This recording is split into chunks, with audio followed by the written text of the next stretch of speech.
చంద్రబాబు నాయుడు గారు 75 ఏళ్ళు పూర్తి చేసుకున్నారు ఇవాళతోటి. ఈ వయసుకి యాక్చువల్‌గా చాలామంది రిటైర్ అవుతారు. కానీ ఆయన రాజకీయ కెరియర్‌లో బహుశా ఇప్పుడే పీక్‌లో ఉన్నారు.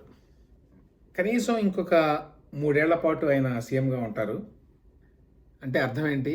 ఇంత సుదీర్ఘకాలం రాజకీయాల్లో యాక్టివ్‌గా ఉన్న వ్యక్తి తెలుగు రాజకీయాల్లో బహుశా మరొకరు లేరు. చంద్రబాబు నాయుడు గారు 4 సార్లు సీఎంగా, 3 సార్లు ప్రతిపక్ష నాయకుడిగా ఉన్నారు. చాలామంది నాయకులు యాక్చువల్‌గా ఆయన కంటే ఎక్కువ సార్లు సీఎంగా పనిచేశారు. కానీ మొత్తంగా చూస్తే చంద్రబాబు నాయుడు గారి ప్రత్యేకత ఏంటంటే, ఆయన పని అయిపోయింది అని చెప్పి అనుకున్న ప్రతిసారి కూడా ఫీనిక్స్ పక్షిలాగా మళ్ళీ పైకెగరడం. 2019 తర్వాత తీసుకోండి.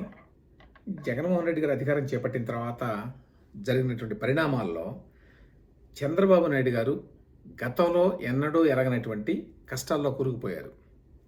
చివరికి ఆయన జైలు జీవితం కూడా గడపాల్సి వచ్చింది, అందరికీ తెలుసు.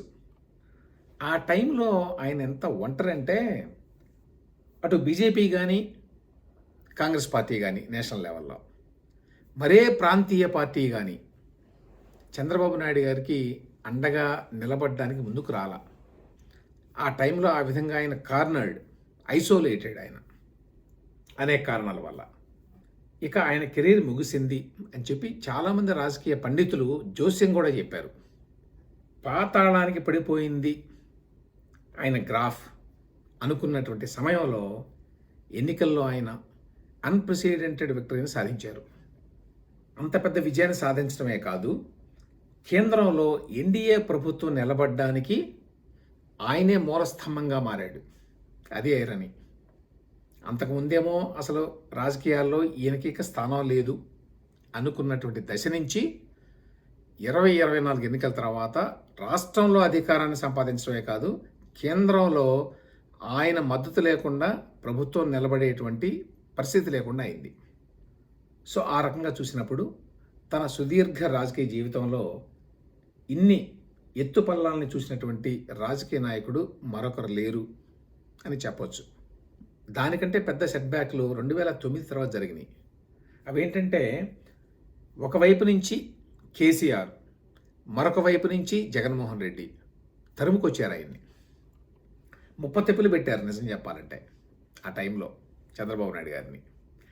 అయినా కూడా చంద్రబాబు గారు తన ట్రేడ్ మార్క్ పేషెన్స్ తోటి, అలుపెరగని పోరాటంతో 2014లో గట్టెక్కారు.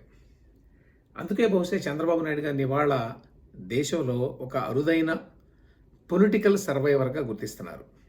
ఎందుకంటే ఆయన దేన్ని ఛాన్స్కి వదిలేయడు. రాజకీయాలే ఊపిరిగా బతుకుతాడు.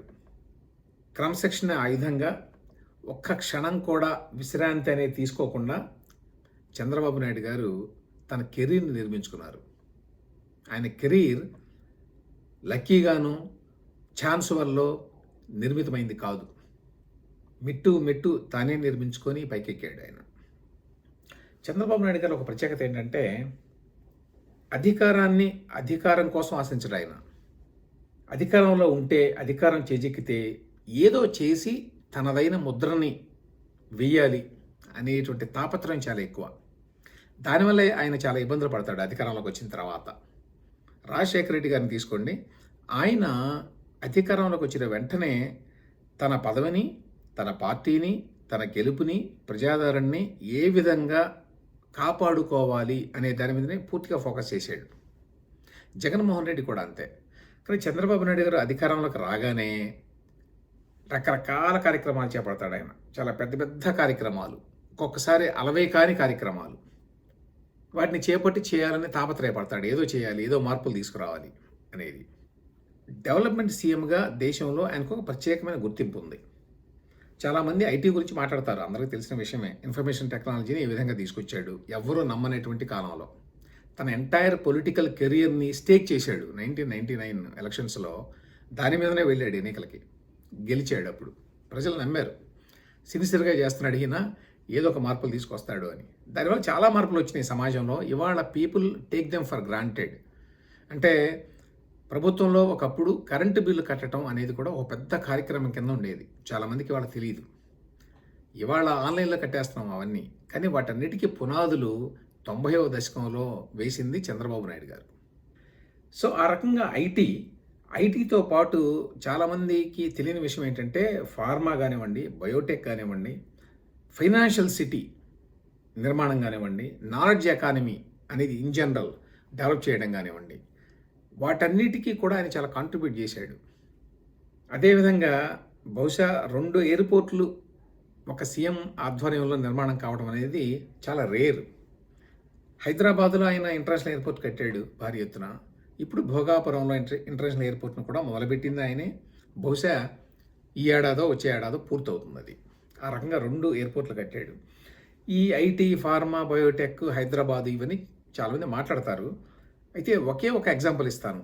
ఏ రకంగా చంద్రబాబు నాయుడు గారు అనే వ్యక్తి డిఫరెంట్ ఫ్రమ్ అదర్ సీఎంస్ అని చెప్పడానికి. అదేంటంటే చాలా ఎగ్జాంపుల్స్ ఉన్నాయి. Especially with regard to ISB, airport, IRDA, insurance regulatory authority. వీటిల్లో ఏ ఎగ్జాంపుల్ అయినా తీసుకోవచ్చు. ఉదాహరణకి ఎయిర్పోర్ట్ తీసుకోండి. ఎయిర్పోర్ట్కి సంబంధించి 2-3 విషయాలు చెప్పుకోవాలి. ఒకటి ఏంటంటే ఆ రోజున 5,000 ఎకరాలు ఎయిర్పోర్ట్కి కావాలని చెప్పి సేకరించారు.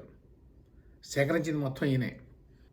కాంగ్రెస్ పార్టీ నాయకులు, జనరల్గా మిగతా ప్రతిపక్షాలు, మేధావులు అందరూ కూడా తీవ్రంగా విమర్శించారు. ఏమని? 5,000 ఎకరాలు కావాలా ఒక ఎయిర్పోర్ట్కి? ఇంతకంటే ఘోరం ఉందా అని. ఇవాళ 5,000 ఎకరాలు ఉండబట్టి హైదరాబాద్ ఎయిర్పోర్టు ఇప్పటికి ఎన్నోసార్లు విస్తరణకి నోచుకుంది. అదే అంత భూమి లేదనుకోండి, విస్తరణ చేయాలనుకున్న ప్రతిసారి కూడా మళ్ళీ కొత్తగా భూసేకరణకు వెళ్లాల్సి వచ్చేది. అటువంటి పరిస్థితి లేదు ఇవాళ. అంత వేగంగా హైదరాబాద్ ఎయిర్పోర్టు ఇవాళ ఎదగడానికి దేశంలోనే కాదు ప్రపంచంలో one of the best airports in its కేటగిరీగా గుర్తింపు పొందడానికి కారణం ఏంటంటే ఆనాటి ఆ విజన్ అన్నమాట. అంత భారీ ఎత్తున చేస్తే తప్ప భవిష్యత్తు అవసరాలకు అనుగుణంగా మనం కట్టలేం అని చెప్పేది అని ఆనాడే గ్రహించాడు చంద్రబాబు నాయుడు. అది ఆయన గ్రేట్నెస్. తర్వాత ఏదో కట్టాలి అంటే టెండర్లు ఇస్తే జిఎంఆర్ వాళ్ళు వచ్చారు. జిఎంఆర్ వాళ్ళు వస్తే చాలా కాలం పట్టు అది ముందు కదలలా. ఎందుకు కదలలేదంటే సీఎం గారు గ్రీన్ సిగ్నల్ ఇవ్వాలా.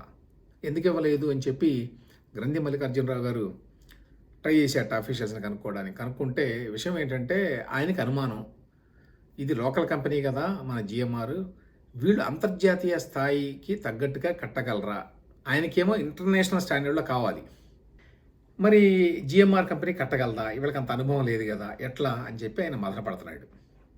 చివరికి అఫీషియల్స్ గ్రంథి మల్లికార్జునరావు గారికి చెప్పారట ఏమని, ఇది సీఎం గారి ఆలోచన, ఆయనకి మీరు కట్టగలరా అనేటువంటి అనుమానాలు ఉన్నాయి, మనకేమో చాలా స్టాండర్డ్స్ కావాలి, అందుకని ఆయన ఆలోచన ఏంటంటే మీరు ఎవరితోనైనా ఒక విదేశీ అనుభవం ఉన్నటువంటి కంపెనీతో, ఎయిర్పోర్ట్లకు సంబంధించి ఆ రంగంలో ఉన్న కంపెనీతోటి మీరు ఒక కొలాబరేషన్ పెట్టుకుంటే కొంచెం భరోసా ఉంటుంది అని.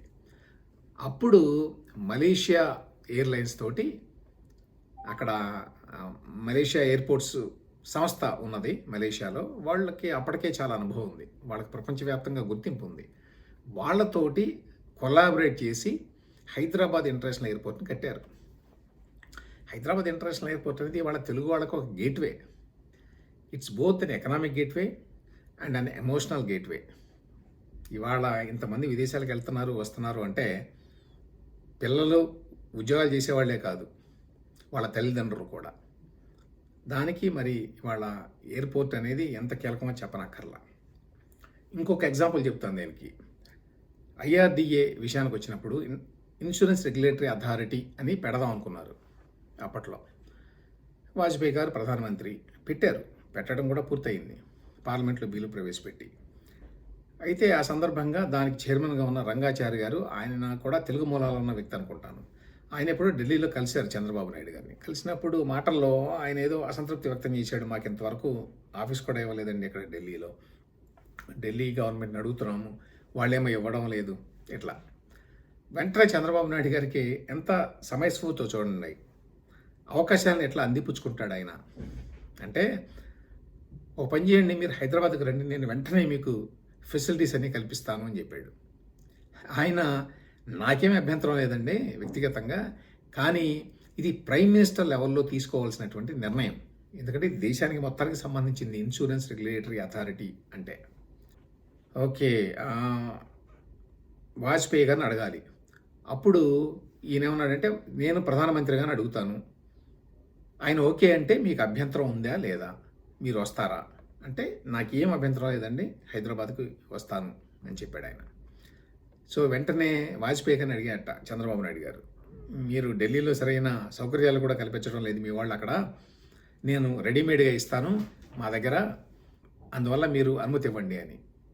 వాజ్పేయి గారు ముందు ఏంటయ్యా నువ్వు అసలు ఎట్లా అడుగుతున్నావు అంటే ప్రతిసారి అసలు మొత్తం ఢిల్లీనే తీసుకెళ్ళి హైదరాబాద్‌లో పెట్టుకుంటావా? అని చెప్పి జోక్ చేశారట ఆయన. చివరికి ఒప్పుకున్నాడు ఆయన. ఒప్పుకున్న తర్వాత ఫైనాన్షియల్ సిటీలో ఇన్సూరెన్స్ రెగ్యులేటరీ అథారిటీకి ఆఫీస్ ఇచ్చారు వీళ్ళే. స్థలం ఇచ్చారు 5 ఎకరాలు అనుకుంటాను. ఇప్పటికీ ఉంది హైదరాబాద్‌లో. ఆ రకంగా ప్రోయాక్టివ్‌గా, డైనమిక్‌గా ఉండేవాడు చంద్రబాబు నాయుడు గారు. అది ఆయన ప్రత్యేకత. సీఎం మిగతా సీఎంలకి ఆయనకి. అంత ఇంట్రెస్ట్ తీసుకొని చేసేవాళ్ళు చాలా తక్కువ మంది ఉంటారు. ఇక ఆయన మీద విమర్శలంటే చాలా విమర్శలు చేయొచ్చు.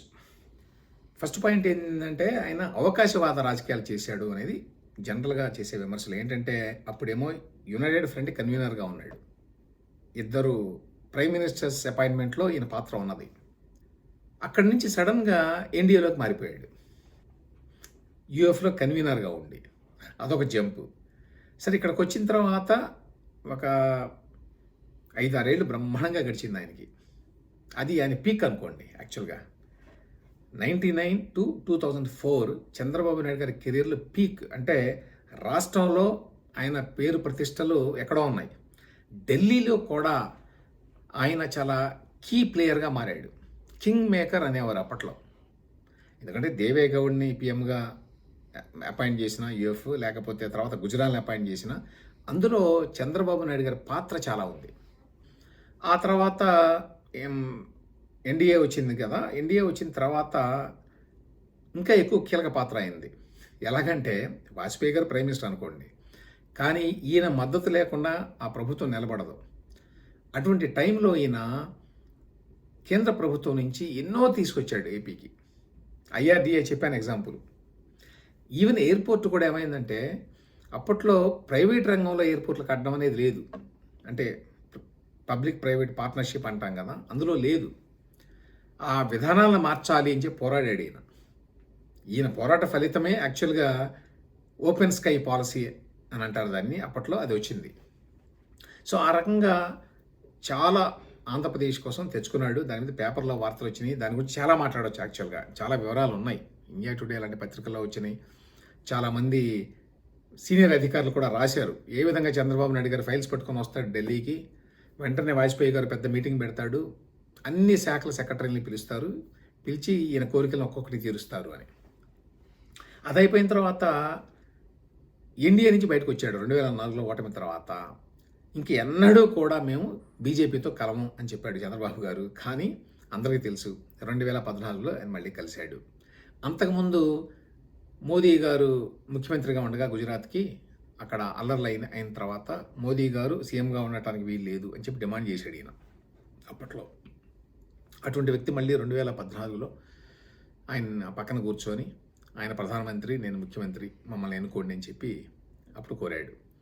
ఆ తర్వాత అది కొనసాగిందా అంటే 2018లో మళ్ళీ కేంద్రంతో తగాదా పెట్టుకొని మోడీ గారి మీద చాలా పరుషమైనటువంటి భాషను వాడాడు. అది కొంచెం ఎక్స్ట్రీమ్గా ఆయన వెళ్ళాడు అనేటువంటి అభిప్రాయం కూడా ఉంది. అంతటితో ఆగిపోలేదు. మళ్ళీ 2024లో బీజేపీ తోటి పొత్తు కట్టాడు ఆయన. సో ఇన్ని రకాలుగా ఇన్ని పిల్లి గంతులు వేయడం అనేది ఆపర్చునిజం అని చాలామంది విమర్శిస్తారు. అభిమానులేమో ఎప్పటికప్పుడు వచ్చిన అవకాశాలను అందిపుచ్చుకొని వాతావరణాన్ని బట్టి ఆయన వ్యవహరించాడు అని సమర్థిస్తారు.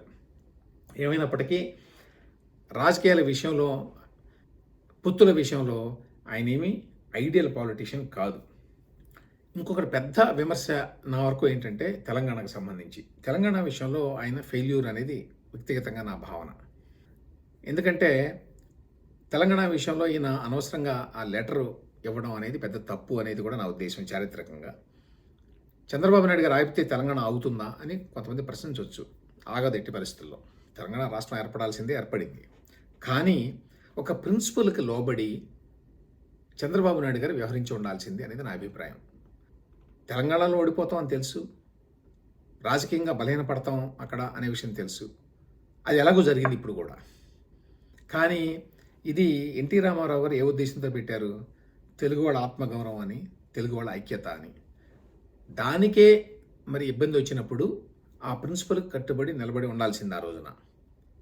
ఓడిపోయినా పర్వాలేదు, మేము ఈ సిద్ధాంతానికి కట్టుబడి ఉన్నాం అని చెప్పుంటే నిజానికి తెలంగాణలో కూడా ఆయన పట్ల గౌరవం ఉండేది అని చెప్పి నేను అనుకుంటాను. ఆ తర్వాత ఆ కాలంలో కేసీఆర్ కానివ్వండి, ఇతర తెలంగాణ వాదులు కానివ్వండి, పెద్ద ఎత్తున ఆంధ్ర మీద దాడులు చేశారు. అంటే వెర్బల్ దాడులు అనుకోండి, మాటల ద్వారా. దాన్ని గట్టిగా నిలబడి చంద్రబాబు నాయుడు గారు ఎదుర్కోలేకపోయాడు. ఆయనకు ఆ ప్రాబ్లం మొదటి నుంచి ఉంది. ఆర్టికులేషన్ లేకపోవడం అనేది చంద్రబాబు నాయుడు గారికి ఉన్నటువంటి అతిపెద్ద లోపం. సో ఆ కారణం చేత తెలంగాణ విషయంలో ఆయన విఫలమయ్యాడు అని చెప్పి నేను భావిస్తున్నాను. అయితే మొత్తంగా ఆయన కెరీర్ని చూసినప్పుడు 40 ఏళ్ళు పైన అయింది కదా, చంద్రబాబు నాయుడు గారు భారతదేశ రాజకీయాల్లో ఖచ్చితంగా ఒక అరుదైనటువంటి రాజకీయ నాయకుడు. ఆయన సమకాలీనులు ఈవెన్ నితీష్ కుమార్ లేటెస్ట్గా ఆయనకి 75. బహుశా చంద్రబాబు నాయుడు గారి కంటే ఒక 5-6 నెలలు చిన్నవాడై ఉంటాడు ఆయన. సో ఆయన సమకాలీనులు దాదాపుగా ఫేడ్ అవుట్ అవుతున్నారు, ఫేడ్ అవుట్ అయిపోయారు చాలామంది. ఒకళ్ళిద్దరు మిగిలితే వాళ్ళు కూడా అయిపోయారు, నితీష్ గారు లాంటి వాళ్ళు. కానీ ఆయన మాత్రం he's going very strong at 76. వచ్చే ఎన్నికల నాటికి చంద్రబాబు నాయుడు గారికి 79 ఏళ్ళు వస్తాయి, 2029లో. ఆయనైతే రిటైర్ అవుతాడని చెప్పి నేను అనుకోవడం లేదు. చాలామంది కంటే చాలా ఆరోగ్యంగా ఉన్నాడు ఆయన. ఫిజికల్లీ, మెంటల్లీ చాలా అలర్ట్గా ఉన్నాడు.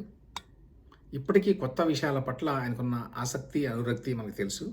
లేకపోతే ఆ వయసులో ఉన్నటువంటి ముఖ్యమంత్రి ఎవరో కూడా భారతదేశంలో 75 ఏళ్ల వయసులో క్వాంటమ్ వ్యాలీ గురించి మాట్లాడడం కానీ, దానికోసం అంత కష్టపడడం కానీ చేయరు.